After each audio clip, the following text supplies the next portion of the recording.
देवी सरस्वतीं व्यासं ततो जयमुदीरयेत्। श्रीलक्ष्मीनाथसमारम्भां नाथयामुनिमध्यमाम् अस्मदाचार्यपर्यन्तां वन्दे श्रीगुरुपरम्पराम्।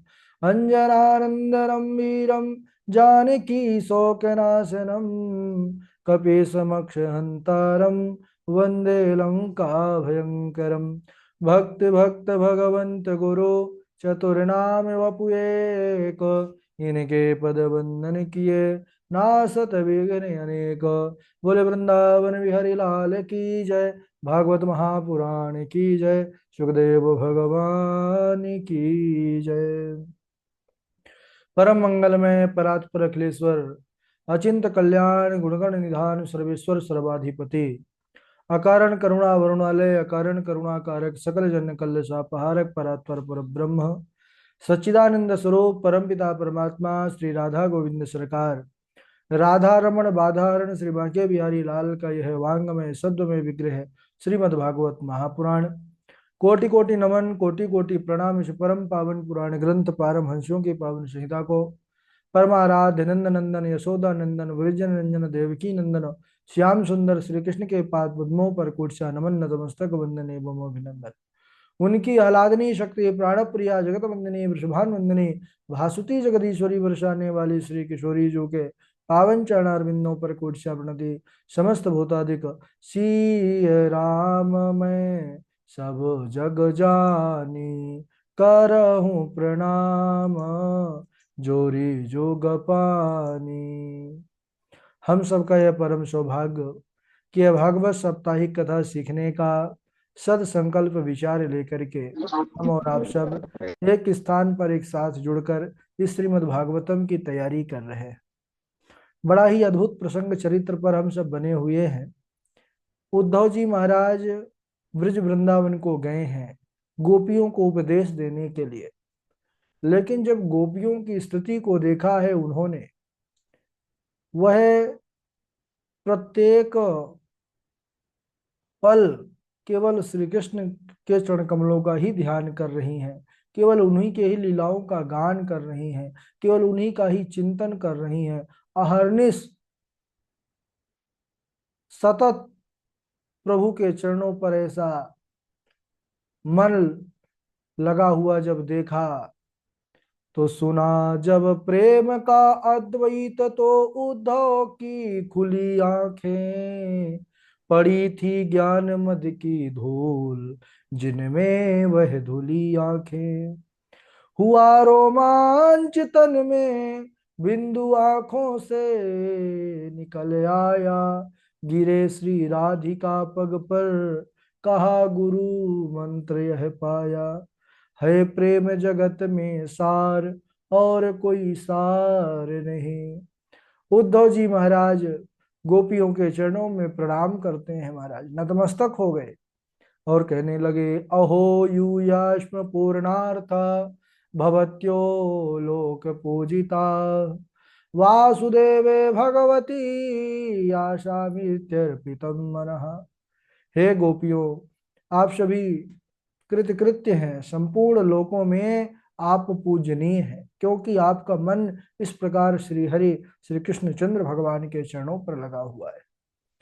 क्योंकि सभी साधनों का प्रतिफल यही है कि भगवान के चरणों में अपना मन लग जाए।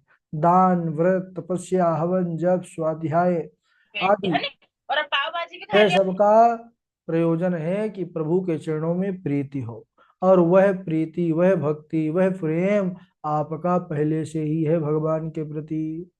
अरे आप लोगों को तो वह भक्ति प्राप्त है, प्रेमा भक्ति, जो बड़े बड़े योगियों के लिए भी मुनियों के लिए भी दुर्लभ है।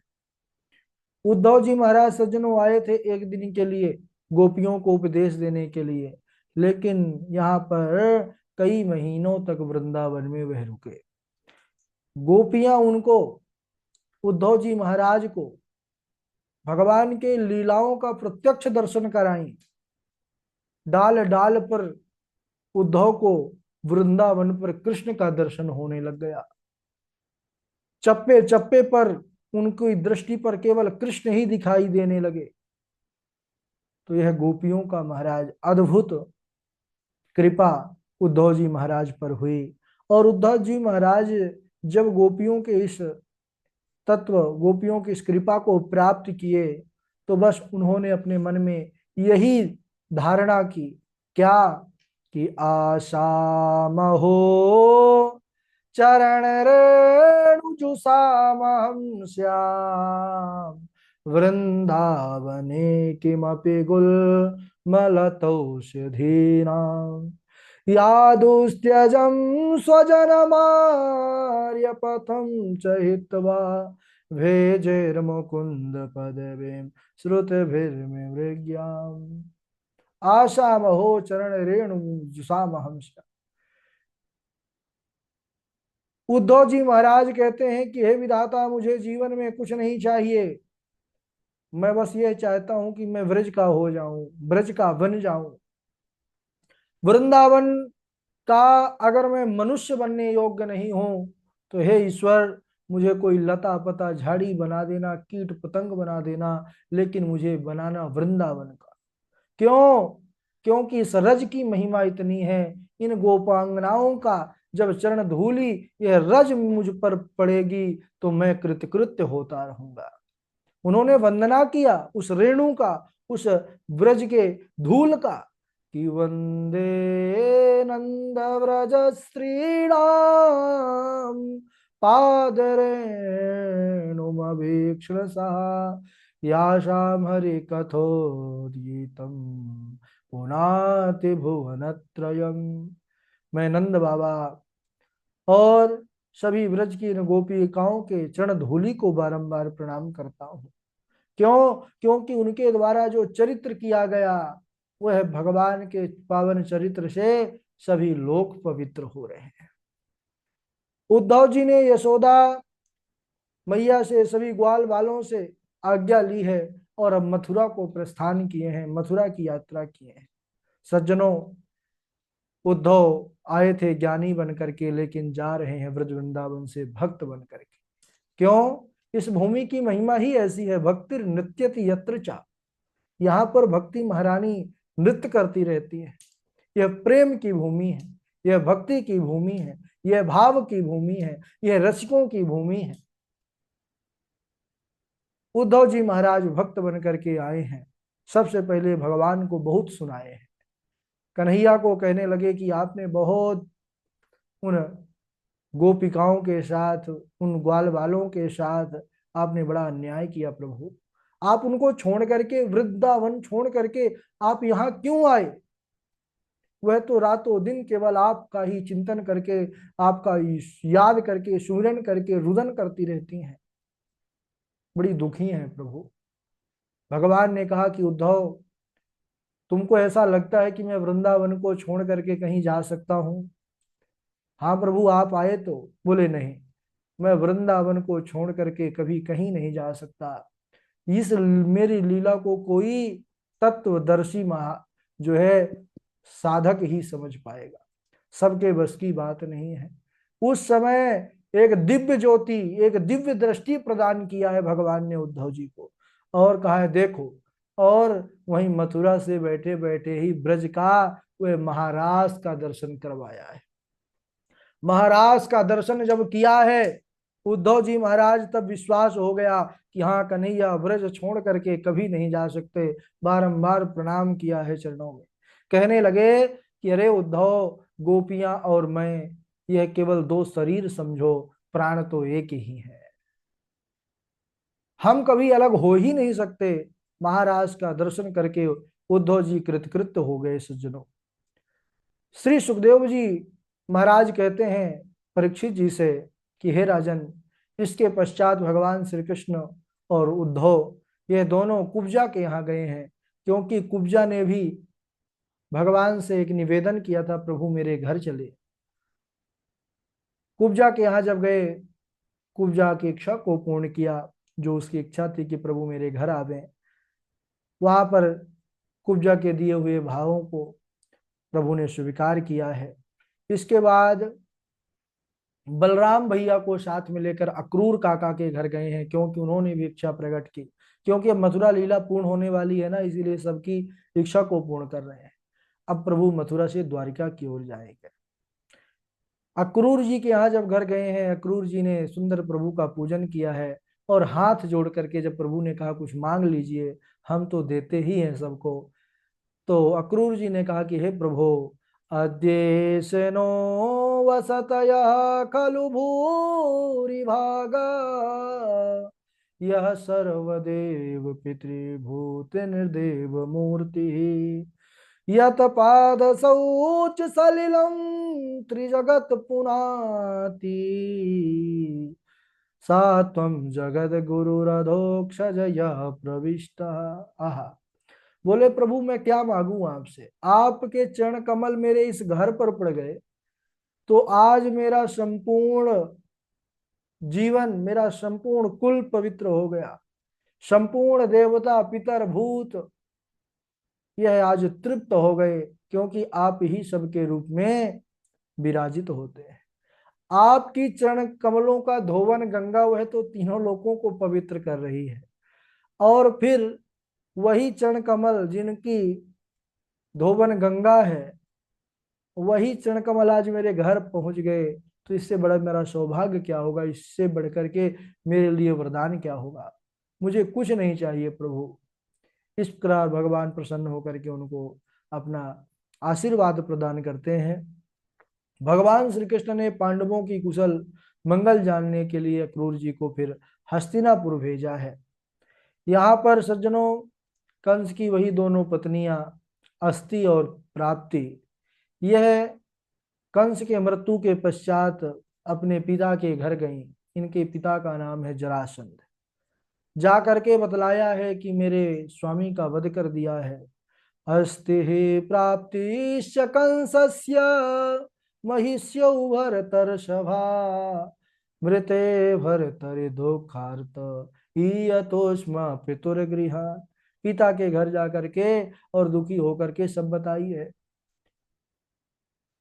जरासंध ने जब सुना तो बड़ा क्रोधित हुआ, और जरासंध ने 23 अक्षौणी सेना को साथ लेकर के सज्जनों मथुरा नगरी पर आक्रमण कर दिया।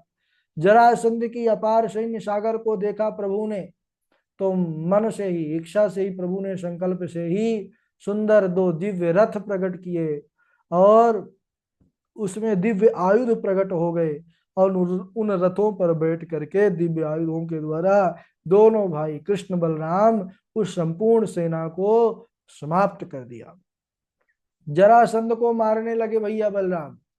कन्हैया ने कहा दाऊ दादा, बड़े भैया छोड़ दीजिए इसको। क्यों? अरे ये बड़ा दुष्ट है। अरे बोले इसीलिए तो छोड़ दीजिए क्योंकि इससे हमारा यही फायदा होगा कि हमको ढूंढना नहीं पड़ेगा सब जगह, यह मानेगा नहीं, फिर से आक्रमण करेगा, और हम एक ही स्थान पर बैठे बैठे सबको मार डालेंगे। तब बड़े भैया ने कहा अरे छोटे, तुम्हारा जो है तो विचार तो बड़ा उत्कृष्ट होता है, अब भाई कृष्ण ही है। छोड़ दिया। अब इस प्रकार जरासंध को छोड़ दिया तो जरासंध 1 2 3 4 16 बार आक्रमण किया मथुरा नगरी पर। हर बार पूरी सेना का संहार करके और जरासंध को छोड़ देते थे। 17वीं बार जरासंध ने क्या किया, बुद्धि से काम लिया। बहुत से ब्राह्मणों को जाप में पाठ में बैठा दिया। कहने लगे महाराज जी, अब हम जा रहे हैं युद्ध करने के लिए और विजय के लिए अनुष्ठान करिए, और दक्षिणा पानी ये हम लौट करके ही देंगे, और अगर जीत गए युद्ध में तो बढ़िया दक्षिणा मिलेगी, अगर हार गए युद्ध में तो फिर बहुते बढ़िया दक्षिणा मिलेगी। ब्राह्मण समझ गए कि अरे ये तो बड़ा दुष्ट है, ये मारेगा, बहुत पीटेगा। ब्राह्मणों ने आर्त भाव से पुकारा प्रभु ध्यान रखिएगा, लाज रखिएगा, क्योंकि विप्रधेनु सुरसंत हित लीन मनुज अवतार। अब की बार हम आपकी हार में ही सबकी जीत है, आपकी जीत है, यानी आप हारेंगे तब जीतेंगे, और अगर जीत गए तो आप हार जाएंगे। क्यों? क्योंकि हम सब मारे जाएंगे, और आप हमारे ही लिए तो अवतार लेते हैं। अब भक्त वत्सल प्रभु मन में विचार किया कि अब इस बार इसको मारना नहीं है। इधर एक और 3 करोड़ सेना को साथ में लेकर कालेवन यह भी मथुरा नगरी पर चढ़ाई किया। अब भगवान ने विचार किया कि चलो अब यहाँ पर लीला करनी है, दूसरी लीला करनी है। तो भगवान ने विचार किया कि अब कालेवन मथुरा को नष्ट कर देगा अगर जरासंध की तरफ जाएंगे तो। जरासंध की तरफ अगर युद्ध करने चले गए तो ये कालेवन है, कालेवन की तरफ गए तो जरासंध है। अब भगवान को तो एक लीला ही रचनी थी, द्वारिका लीला। तो उन्होंने विश्वकर्मा को आज्ञा दिया, एक ही रात्रि में 48 कोस की दिव्य नगरी समुद्र के बीच में उन्होंने बना दिया, निर्माण कर दिया। भगवान अपनी योग माया के प्रभाव से सभी मथुरा वासियों को सोते सोते ही द्वारिका पहुंचा दिए महाराज। प्रातः काल मथुरा वासी जब द्वारिका में सवेरा हुआ, ढूंढने लगे द्वारका द्वारका, द्वार कहाँ है, तो नाम पड़ गया द्वारिका। अथवा प्रत्येक द्वार पर ही जहां कृष्ण मिल जाए वह है द्वारिका। प्रातः काल भगवान श्री कृष्णचंद्र बिना अस्त्र शस्त्र के कालेवन के पास गए और उसको पीठ दिखा करके वहां से भागे हैं, वहां से भागे हैं। और महाराज मुचकुंद एक गुफा पर सो रहे थे, वहीं पर जाकर अपना पीताम्बर उनको उड़ा दिए हैं। और पीताम्बर उड़ा करके किनारे पर छिप गए। कालेवन आया और देखा कि अरे यह तो कृष्ण, ये ओढ़नी ओढ़ करके बैठा है। जोर से उन्होंने एक चरण का प्रहार किया कालेवन ने। वह तो महाराज मुचकुंद थे, वह जैसे ही दृष्टि खोले वह भस्म हो गया महाराज। कालेवन जल करके भस्म हो गया। परीक्षित जी ने पूछा कि गुरुदेव इतना बड़ा इसको चमत्कार, इतनी बड़ी शक्ति इसके पास कैसे आई कि भस्म हो गया। अरे बोले देवासुर संग्राम में युद्ध करने गए थे महाराज मुचकुंद भी। उस समय जीते तो वरदान देवताओं ने एक एक वरदान दिया था सबको। तीनों ने कहा कि हम सोना चाहते हैं, बड़ी नींद लगी है। बोले ठीक है, जाइए स्थान ढूंढ लीजिए और जो आपकी निद्रा को तोड़ेगा और देख लेंगे तो भस्म हो जाएगा। और आज इसने तोड़ा और चला गया। गोविंदाय नमो नमः। इसके बाद फिर भगवान की कौन बड़ी सुंदर लीला है, अच्छा प्रसंग है। लेकिन आज यहीं तक, हम अगले दिवस में आगे का प्रसंग सुनेंगे, क्योंकि बहुत ही अद्भुत प्रसंग है। और बारी बारी से आप सब लोग श्लोक सुनाएंगे। सर्वप्रथम हमारे झा जी हैं, और उसके बाद भावना जी हैं, भावना जी के बाद उज्जवल मोहन दास जी हैं, वैष्णवी तिवारी जी हैं, वाजपेयी जी हैं, बबीता जी हैं, जय द्विवेदी जी हैं, और नीरज द्विवेदी जी हैं, आचार्य सुरेश जी हैं, तथा रवि तिवारी जी भी जुड़े हुए हैं, आशु कश्यप जी हैं, हर्षिता जी हैं, डॉक्टर साहब भी जुड़े हुए हैं। स्वागत है। चलिए प्रारंभ करें भाई। झा जी व्यस्त तो नहीं है? अच्छा व्यस्त हैं तो फिर डॉक्टर साहब शुरू करें। राधे राधे गुरु जी। हाँ हाँ हाँ, राधे राधे राधे राधे। अस्ति प्राप्ति अस्ति प्राप्तिश्च कंसस्य महेश्यो भरतर्षभ। मृते भरतरि दुःखार्ते ईयतुः अस्म पितुर्गृहान्। ईयतुः अस्म पितुः गृहान्। अपि अस्मरति नः कृष्णो मातरं सुहृदः सखेन। अपि अस्मरति नः कृष्णो मातरं सुहृदः सखेन। गोपान् व्रज चात्मनाथम्। गोपान् व्रज चात्मनाथम्। गावो वृन्दावनं गिरिम्। युवां श्लाघ्य तमो नूनम् देहि नामिह मानद। युवां श्लाघ्य तमो नूनम् देहि नामिह मानद। नारायणे किल गुरौ यत् कृता मतिरीदृशी। न माता न पिता न माता न पिता तस्य न भार्या न सुतादय। न माता न पिता तस्य न भार्या न सुतादय। नात्मीयो न परश्चापि न देहो जन्म एव च नात्मीयो न परश्चापि न देहो जन्म एव च अक्रूरः आगतः किं वा यः कंसस्य अर्थसाधक अक्रूरः आगतः किं वा यः कंसस्य अर्थसाधक येन नीतो मधुपुरीं येन नीतो मधुपुरीं कृष्णः कमललोचन किं साधयिष्यति अस्माभिः भर्तुः प्रेतस्य निष्कृतिम् इति स्त्रीणां वदन्तीनाम् उद्धवोगात् कृतानिक उद्धवस्य रथं दृष्ट्वा क्रूरो अयमिति शङ्किरे उद्धवस्य रथं दृष्ट्वा क्रूरो अयमिति शङ्किरे दुग्धेन दग्धजीवस्तु तक्रं पिबति फुतकृत दुग्धेन दग्धजीवस्तु तक्रं पिबति फुतकृत। राधे राधे। राधे राधे गुरु जी। हाँ डॉक्टर साहब, राधे राधे। जिन नैनन नंद लाल लखे, उन नैनन से देखो काहो, बैरिन वो अखियां जल जाए, जो सांवरो छोड़ निहारत घोरो। युवाम सलाग्यतमो नूनम, देहि नाम निहिमान दे, नारायण निखिल गुरो यत कथामति दशी। न माता न पिता तस्य न भार्या न सुता दय, नात्मीयो न परश्चापि न देहो जन्म एव च।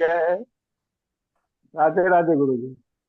हाँ राधे राधे। भावना जी सुनाइए।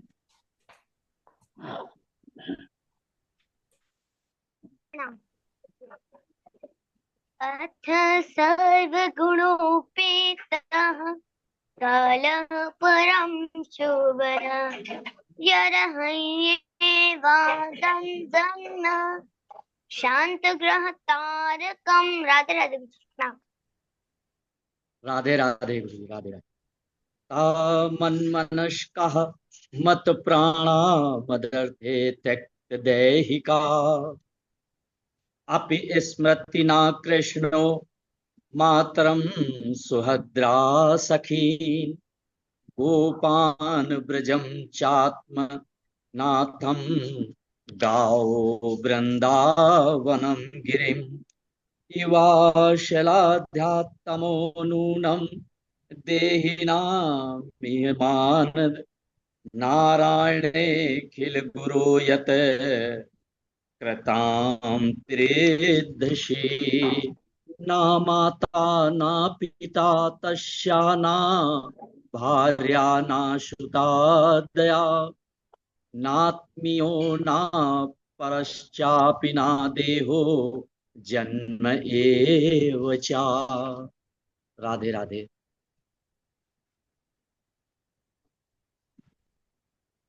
ठीक है।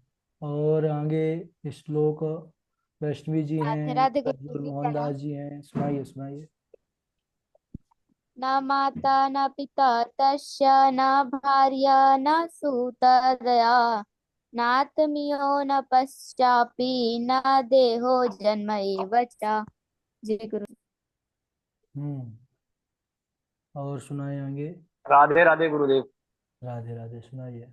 प्रेषणी नाम प्रवरो मंत्री, कृष्णश्च दैवतः सखा। शिष्यो बृहस्पति साक्षात्, दुंदवो दधि शतमा। राधा देवी। हम्म। और कौन है? सुनाते राधे जाइए। राधे गुरु जी। हाँ राधे राधे। अपि स्मरति न कृष्णो मातरं स्वहदः सखीन् गोपान् व्रजं चात्मनाथं गावो वृन्दावनं गिरिं न माता न पिता तस्य न भार्या न सुता दया नात्मीयो न परश्चापि न देहो जन्मैव च उद्धवस्य रथं दृष्ट्वा क्रूरं राम सशङ्किरे दुग्धेन दग्धजीवस्तु तर्कं पीबत पुत्रतः। राधे राधे। ठीक, उज्जवल मोहन दास जी आप सुनाइए।